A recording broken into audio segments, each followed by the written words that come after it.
قرآن مجید میں ایک مکمل سورت ہے سورت البلد، اس میں اللہ تعالیٰ نے متعدد قسمیں کھا کر ایک بات کہی، لا اقسم بہذا البلد وانت حل بہذا البلد ووالد وما ولد لقد خلقنا الانسان فی کبد۔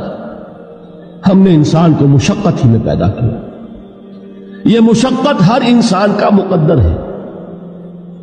لوگ گھروں کو چھوڑ کر آئے ہوئے ہیں، کہاں کہاں انسان جاتا ہے، یہ اس دنیا میں محنت اور مشقت۔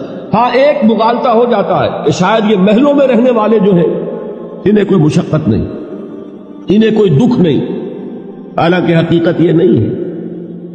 جو جتنا امیر ہے آپ دیکھیں گے اس کی جسمانی مشقت کم ہے، ذہنی کوفت زیادہ ہے۔ ٹرینکولائزرز کی انہیں ضرورت پڑتی ہے، انہیں سیڈیٹیوز چاہیے، خواب آور دوائیں مزدور کو نہیں کبھی ضرورت پڑے گی۔